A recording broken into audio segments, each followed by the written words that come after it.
नमस्कार मित्रांनो, मनोहर देशमुख या यूट्यूब चॅनलवर आपल्या सर्वांचे स्वागत आहे. आज आपण पाहणार आहोत इयत्ता 6वीची कविता आला पाऊस. या कवितेचे स्वाध्याय पाहणार आहोत. आला पाऊस. प्रश्नांची उत्तरे. प्रश्न 1. चौकटी पूर्ण करा. अ. पाऊस आल्यावर ओले झालेले अंगण. आ.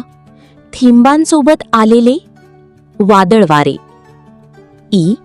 गारांनी भरलेला रस्ता. ई. लखधून लखलखणारी वीज. प्रश्न 2. आकृती पूर्ण करा. पावसामुळे वातावरणात झालेले बदल.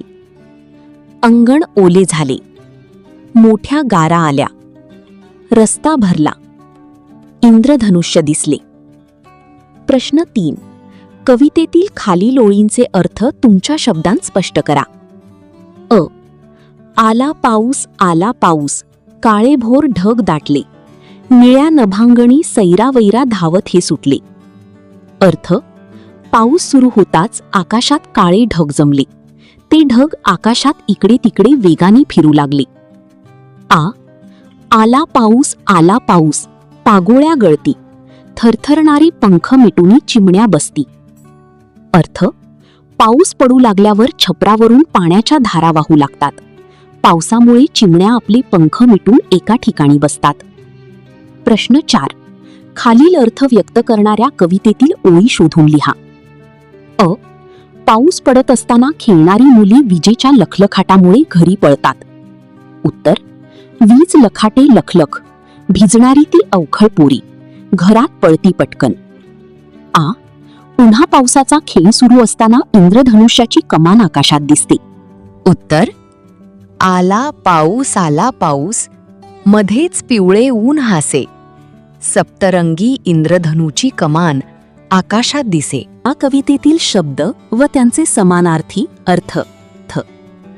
टपोरे, मोठे, गोलसर.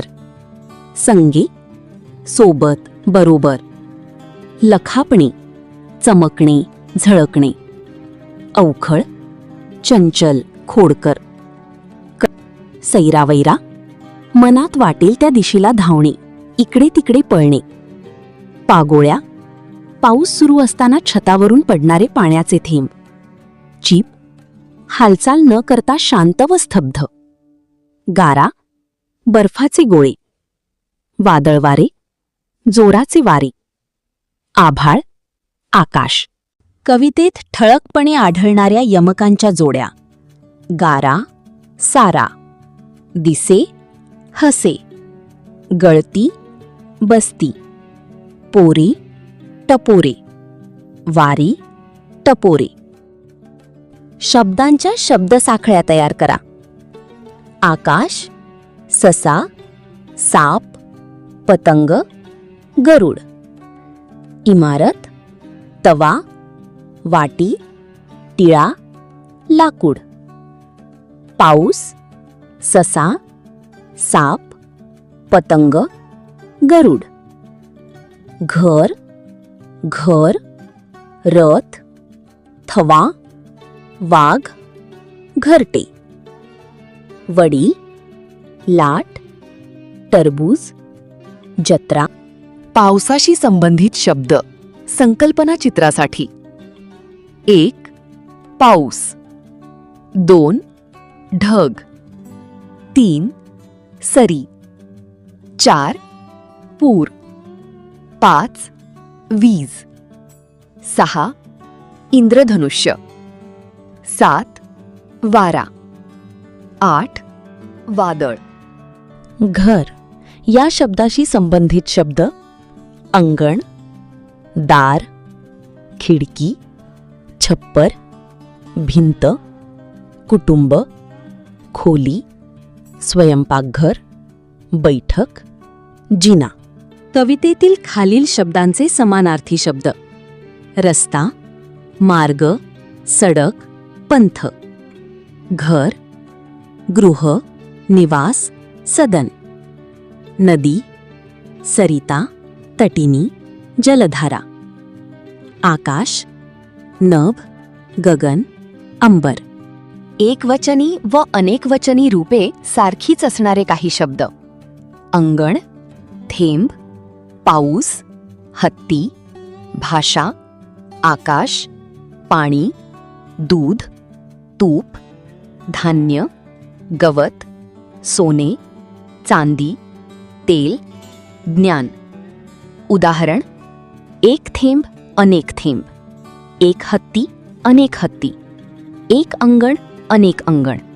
हे शब्द एकवचन आणि अनेकवचन दोन्ही ठिकाणी सारखेच राहतात. मराठी व्याकरण पाहूया. अलंकार. अलंकार म्हणजे काय?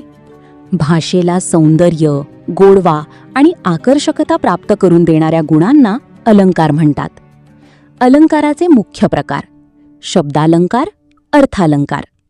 1. शब्दालंकार. जे अलंकार शब्दांच्या रचनेवर किंवा अक्षरांच्या पुनरावृत्तीवर आधारित असतात त्यांना शब्दालंकार म्हणतात.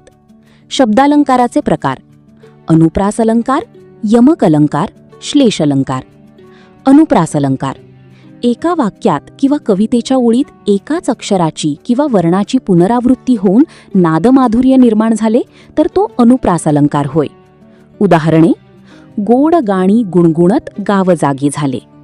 ग अक्षराची पुनरावृत्ती. फुलबाग फुलांनी फुलली. फ अक्षराची पुनरावृत्ती. कळी कोमल कळावर फुलली. क अक्षराची पुनरावृत्ती. यमक अलंकार. कवितेच्या ओळींच्या शेवटी, मध्ये किंवा ठराविक ठिकाणी सारख्या ध्वनीचे शब्द आल्यामुळे नाद निर्माण झाला तर यमक अलंकार होतो. उदाहरणे: इथे मोलना दामाचे, मोठी होतील धामाचे. दामाचे, धामाचे. यमक. आला पाऊस, आल्या मोठ्या गारा. स्वच्छ पांढरे अंगण झाले, रस्ता भरला सारा. गारा, सारा. यमक. चिरा चिरा हा घडवावा, कळस कीर्तीचा चढवावा. घडवावा, चढवावा. यमक. पुस्तकातील प्रश्नांची उत्तरे: तजा हिरव्या वेलीवरची जरा निराळी फुले. गुणालंकार: फुले, मुले. काकूने काकाच्या कपाटातील कोरे कागद. अनुप्रास अलंकार: क अक्षर. सोनसळी सकाळ सुंदर सुगंधानी सजली. अनुप्रास अलंकार: स अक्षर. फिटे अंधाराचे जाळे, प्रकाश प्रकाश. यमक. आपणास हा व्हिडिओ आवडला असेल तर चॅनलला लाईक करा, सबस्क्राईब करा आणि आपल्या विद्यार्थी मित्रांना शेअर करा, जेणेकरून आम्हाला नवीन शैक्षणिक व्हिडिओ बनवण्यास प्रोत्साहन मिळेल.